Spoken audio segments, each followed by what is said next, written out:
Did you know we have more than 3 million NGOs in our country today? India today actually is leading in the field of social innovation to an extent that it is being referred to as a hotbed of social enterprises in the development discourse. Why, despite of having all these resources available, we still haven't figured out a development equation? Let me begin with a story.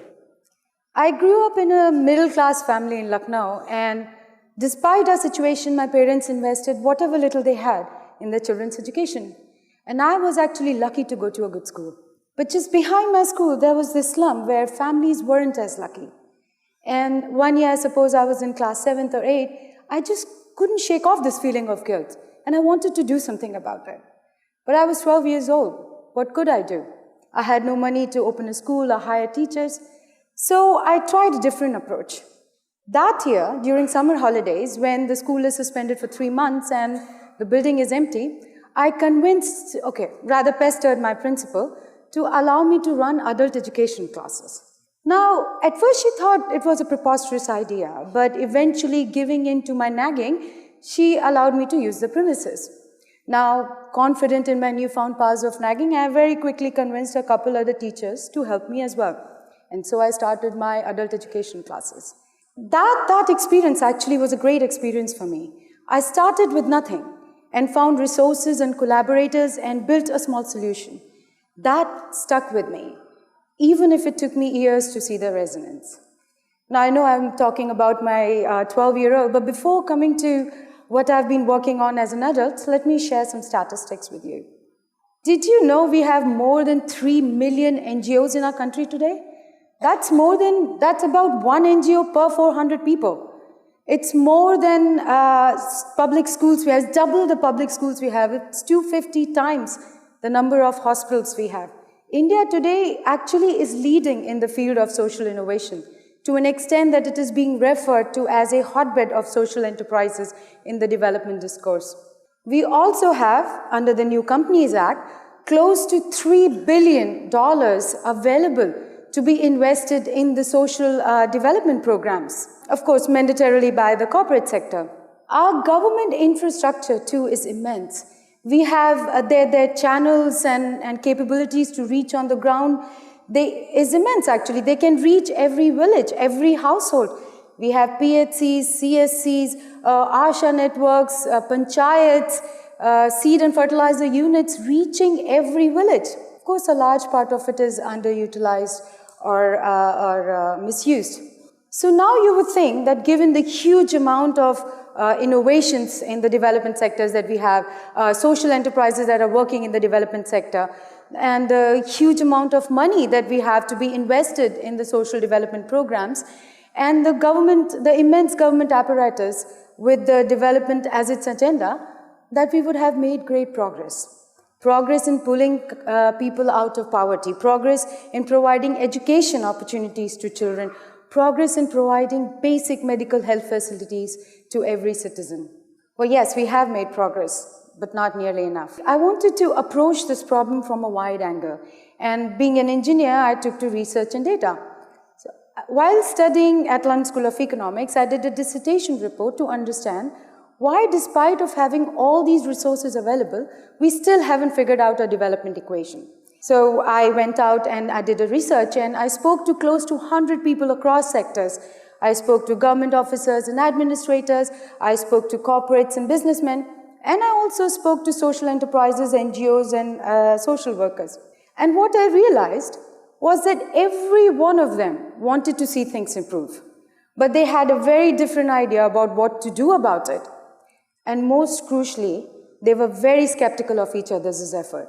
Governments thought NGOs are corrupt and businesses are only profit-minded. NGOs and corporates thought the same about government and about each other. So, taking a step back, I saw the following happening. What we have is a group of highly motivated social entrepreneurs who have come up with these impeccable, innovative solutions to solve those challenges on the ground. But because of lack of support and resources, they end up executing at a very small level. So basically a solution, an innovative solution, that can solve a challenge for millions of people end up impacting only a very small fraction. And then we have corporates and businesses They are motivated and they want to give back to society. But because of their limited time resources, they end up doing so in a purely charitable fashion. Now, of course, I mean, that's appreciated, of course, but it's not a sustainable approach. And then we have government officers who are motivated and want to do good, but either are dissuaded by the convoluted and tedious processes of bureaucracy, or are actually unaware of these innovative solutions on the ground. Taking a very high-level view, I saw that we actually have all the pieces of the puzzle. We just need to put them together to see the full picture. So with that understanding and with the desire to put these pieces together, I started a social enterprise in February 2014 in my home state of Uttar Pradesh. In that organization, we designed this innovative process where we first approached the government officers to understand their region-specific social issues. We then took those issues to the NGOs and the social enterprises and asked them to showcase any innovative solution that they've already tried and tested for that problem. And then we went back again to government and corporates and convinced them to implement that solution in the regions that needed them. Let me give you an example where we created such a three-sector partnership. Now, during my discussion with the governments, I came across an officer, a district officer, who told us that she has recently set up a flower mandi, a flower market for local flower farmers. But she was still worried that these farmers will continue to incur loss when at the end of the day, they have to throw away their unsold flowers. And she told that the only solution that she was aware of was in form of these industrial cold storages, which were designed for traditional farmers, which were far too large and expensive. So to this problem, we came across a social enterprise that was run by a couple of IIT graduates who had designed a micro solar-operated cold storage unit for marginalized farmers that would fit perfectly well in this situation. So to implement that unit in that flower mandi, we created a three-sector partnership where the land and the water connection for that unit came from the government. The innovative idea, of course, came from the social enterprise, and the cost of the unit was actually taken care of by a local corporate CSR. Let me give you another example. Most of us here have come from a fairly decent and educated background, and growing up, we had all the support and guidance needed that, say, if we wanted to go for higher education or if we wanted access to companies for internship purposes. But students from not so well-to-do backgrounds do not have those privileges, and especially the ones from villages. Now, to this problem, we found a social enterprise that was working in the area of providing consulting services to students. And then again, we picked them up and we created a partnership where we provided them access to government schools and colleges. And in just past 7 months, actually, they have worked in 100 villages in Uttar Pradesh, reaching close to 25,000 students. They could have actually reached out to private schools and they could have worked with private schools, but with government collaboration, they could reach out the students who needed their services the most and had no other means of availing it. Now, today, we have facilitated close to 20 such partnerships. Most of them where all the three sectors have come together, and in the others where just two. But one thing that's common in all these partnerships is that the focus is on selecting an already proven solution and expanding it, utilizing the resources that are already available in the society. As of today, in past 3 years, we have worked with numerous such social enterprises and have reached 500,000 men, women, and children. And actually, the reason we have been able to achieve so much in such a short time is because we are utilizing the resources and capabilities that already exist in the system.